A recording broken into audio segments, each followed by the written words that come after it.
பலனடைந்து. இந்த பூமியில சாட்சி உள்ள வாழ்க்கை ரொம்ப முக்கியம். எல்லா தேவ பிள்ளையுடைய ஏக்கம் எதுவா இருக்க வேண்டும் தெரியுமா? கலாத்தியர் 1வது அதிகாரம் கடைசி வசனம். எல்லாருடைய ஏக்கமும் அதுவாக தான் இருக்க வேண்டும்.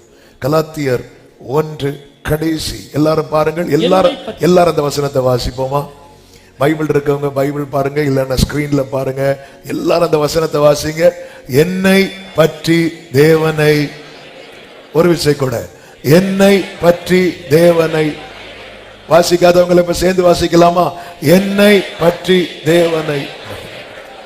இதுதான் ஏக்கமா இருக்கணும். ஹல்லேலூயா. என்னை பத்தி 4 பேர் பேசும்போது ஆண்டவரை பிரைஸ் பண்ணணும். அப்படி நம்ம லைஃப் இருக்கணும். அதுக்கு என்ன தேவை அப்படின்னா பரலோக பலன் தேவை. இந்த கலாத்தியர் 1:24 நீங்க அதை உங்க கண்ணுக்கு முன்னாடி அதை ஒரு லட்சியமாக வைத்து, பைபிள்ல நிறைய இருக்கும்படி. ஹல்லேலூயா. என்னை பற்றி, நம்மளை பற்றி முதல்ல யார் தேவனை மயப்படுத்துறோம்? நம்ம கூட இருக்கிறவங்க. நம்ம டெய்லி நம்மளை பார்க்கிறவங்க இருப்பாங்க, நம்ம கூட பழகிறவங்க இருப்பாங்க. இன்னாரா, ஆண்டவரே ஸ்தோத்திரம், உன்னதமான தேவனுடைய அப்படின்னு சொல்லி நேபுகாத்நேச்சர், சாத்ராக் மேஷாக் ஆபேத்நேகோவை பற்றி சொல்றாங்க. அவங்க நிக்கிறாங்க சாட்சி. அப்போ எல்லாருக்குமே ஆசை சாட்சியா நிக்கணும், கர்த்தருக்காய் வாழணும். ஆமென். அந்த கனி உள்ள வாழ்க்கை, பரிசுத்தம் உள்ள வாழ்க்கை, ஆசை இல்லப்படாத யார் உண்டு? எல்லாருக்கும் விரும்புறோம் அவருக்கு சீஷர்களாய். அல்லேலூயா. அந்த சிலுவையை சுமந்து அவருக்கு பின் செல்லுகிற எல்லாருமே விரும்புறோம். ஆனா இதுக்கு தான் நமக்கு என்ன தேவை அப்படின்னா பரலோக பலன் தேவை. அப்ப ஆண்டவர்கிட்ட எது எதுக்கு பலன் தேவை என்பதை அறிந்து தேவனிடத்தில் அதை கேட்கணும். ஆண்டவர் என்னை பலப்படுத்துவீராக. ஆமென். பாருங்கள், சத்துருக்கள் எல்லாம் வர்றாங்கிற செய்தி வந்ததும் யோசபாத் தன் ஜனங்களை எல்லாம் அழைத்து ஒருமுகப்படுத்தி தேவ சமூகத்தில் நின்று என்ன சொல்லுகிறார் என்றால், நிற்க எங்களுக்கு பலன் இல்லை, நிற்க பலன் இல்லை, அடுத்து என்ன செய்யணும்னு எங்களுக்கு தெரியல, எங்கள் கண்கள் உண்மையே நோக்கி இருக்கிறது என்று சொல்லுகிறான். அவனுக்கு நம்பிக்கை என்ன தெரியுமா? ஆமென். பலன் இல்லாதவன் அவரை நோக்கி பார்த்தால் நிச்சயம் பலனடைந்து எழும்புவான். ஹல்லேலூயா. பலமுள்ளவன் பலனற்றவன், பலமுள்ளவன் ஆமென். யாராயிருந்தாலும்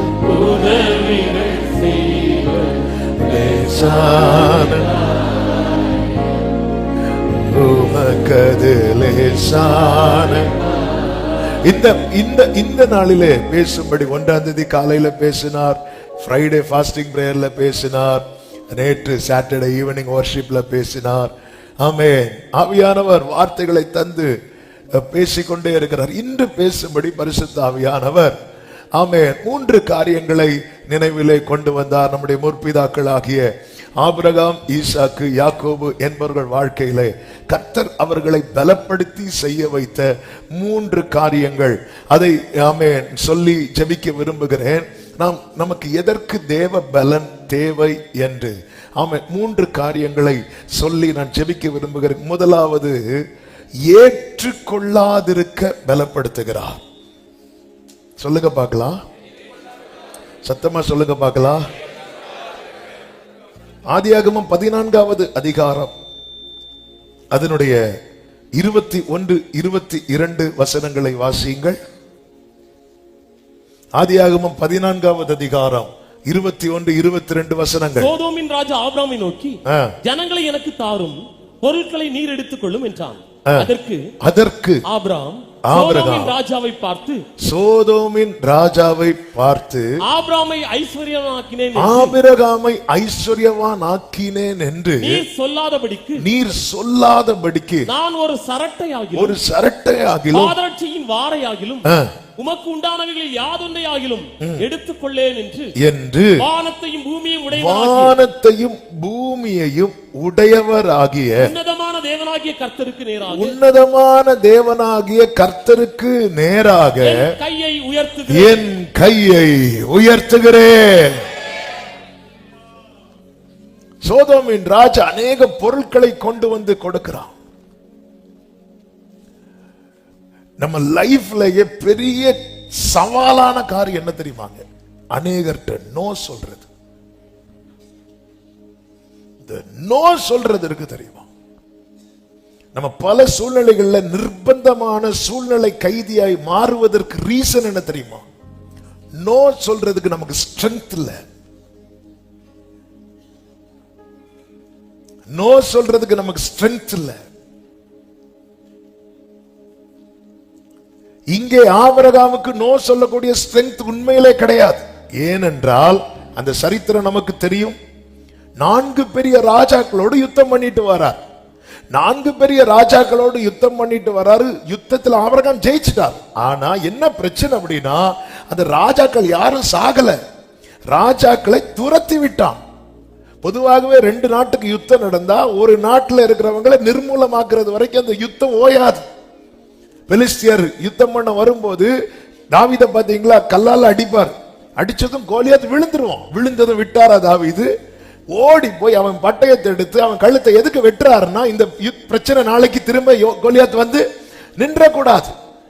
அப்போ இங்க வந்து யுத்தத்திலே ஆபிரகாம் ஜெயித்தாலும் அந்த ராஜாக்கள் துரத்தப்பட்டிருக்கிறார்களே தவிர அவர்கள் வீழ்த்தப்படவில்லை. நாளைக்கு திரும்ப இந்த பிரச்சனை வருவதற்கு பல வாய்ப்புகள் இருக்கிறது. அப்போ இந்த மாதிரி நேரத்துல மானசீகமா நமக்கு கொஞ்சம் 4 பேர் சப்போர்ட்டா இருக்குந்தா நல்லா இருக்கும் நமக்கு தோணும். அப்படிப்பட்ட நேரத்துல தான் யாரு வர அப்படின்னா, சோதோமின் ராஜா உள்ள வரான். எப்படி வரான் தெரியுமா? அவன் கிஃப்டோட வரான். ஏற்கனவே கர்த்தர் சோதோமை பகைக்கிறார், சோதோமை வெறுக்கிறார். இந்த சோதோமின் ராஜா கிட்ட மட்டும் இந்த ஆபிரகாம் கை நீட்டி வாங்கி இருந்திருப்பான் என்றால், ஆமென், அநேக காரியங்களை ஆபிரகாம் இழக்க நேரிட்டிருக்கும். தேவனோடு உள்ள உறவு கட்டாயிருக்கும். இப்படி பல காரியங்களை சொல்ல முடியும். ஆனால் இந்த இடத்துல தான் ஆபிரகாமை கர்த்தர் எப்படி பலப்படுத்துகிறார் என்றால், அவனை சோதோமின் ராஜாவுக்கு முன்னாடி கை நீட்டுற நிலைமைக்கு விடாதபடிக்கு கர்த்தர் அவனை பலப்படுத்தினார். ஆண்டவரே, நான் உம்மால் அழைக்கப்பட்டவன், நான் உம்மால் அழைக்கப்பட்டவன், நான் உம்மால் அழைக்கப்பட்டவன். ஒரு தேவ பிள்ளைக்குடைய ஏக்கம், ஆண்டவரே, சோதோமின் கூட்டத்துக்கு முன்பதாக கை நீட்டுற நிலைமை எனக்கு வரக்கூடாது. ஆமென் சொல்லுங்க பார்க்கலாம். அழைக்கப்பட்டவனை 2 பேர் எதிர்கொண்டு வருவார்கள். ஒருவர் சாலேமின் ராஜா, இன்னொருவன் சோதோமின் ராஜா. அழைக்கப்பட்டவனை 2 பேர் எதிர்கொண்டு வருவார்கள். அழைக்கப்பட்டவன் மேலதான் 2 பேருடைய போக்கஸ் இருக்கும்.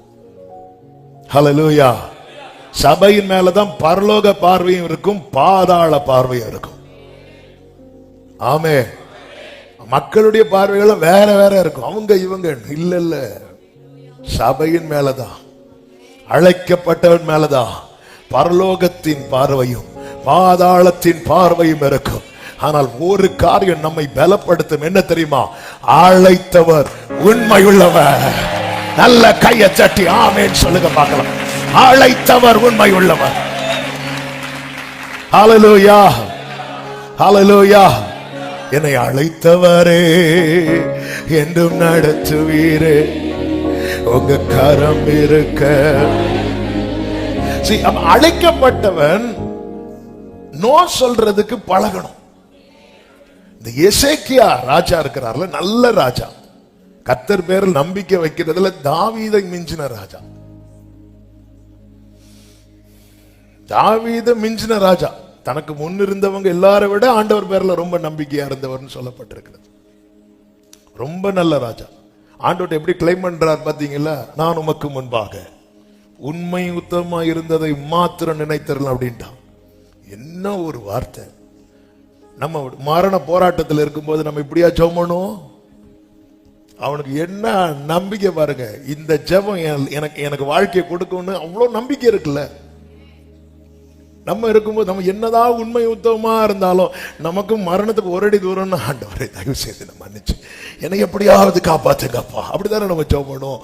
ஆனா பாருங்க, நீ வீட்டு காரியத்தை ஒழுங்குபடுத்து, நீ சாக மாட்டாச்சு, நீ பிழைக்க மாட்டேன்னு சொல்லிட்டு அவர் போயிட்டாரு. நிக்கல, திரும்பி பார்க்காம போயிட்டாரு. என்ன நடக்கும்? ராஜாவை பார்த்துல சொல்லிட்டு வர்றது, அவர் திரும்பாட்டி இவர் சுவர்புறமா திரும்பி நான் உமக்கு முன்பாக. இப்படிப்பட்ட ராஜா அவன் வியாதியா இருக்கிறான்னு கேள்விப்பட்டு யார் உள்ள வர அப்படின்னா பாபிலோன் ராஜா வரான். எப்படி வரான் அப்படின்னா ஏசாயா 39வது அதிகாரம் அதனுடைய 1-2 வசனங்களை பார்க்கும்போது அவன் வியாதிப்பட்டிருந்து ஆரோக்கியமானதை கேள்விப்பட்டு அவனிடத்திற்கு நிருபங்களையும் வெகுமானங்களையும் அனுப்பினான்னு சொல்லப்பட்டிருக்கிறது.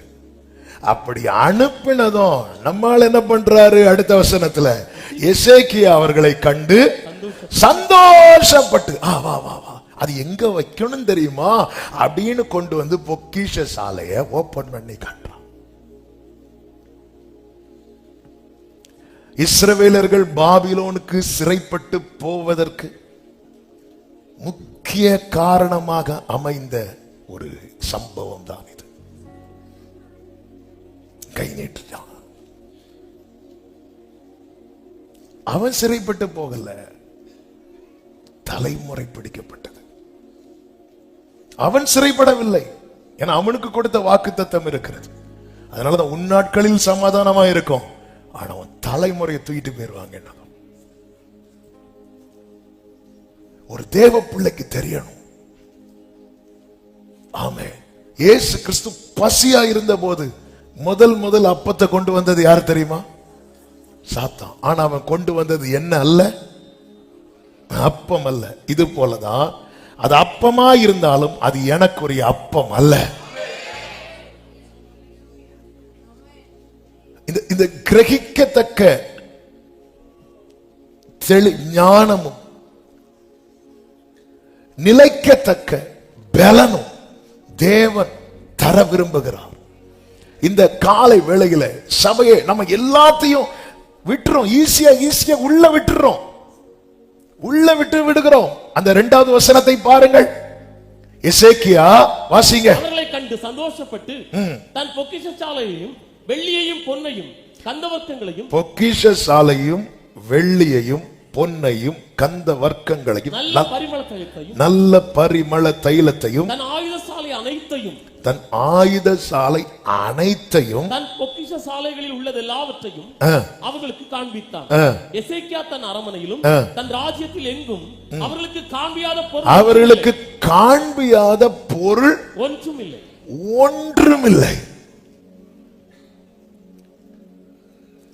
ஆமென். அப்போ பாபிலோன் ராஜா எதுக்கு வந்தான் தெரியும்ல? ஆமென். உனக்கு என்ன கொடுக்கன்னு இல்ல, பாபிலோன் ராஜா கொடுத்த வெகுமானம் எசேக்கியாட்ட என்னெல்லாம் இருக்குன்னு பாக்குறதுக்கான டிக்கெட்.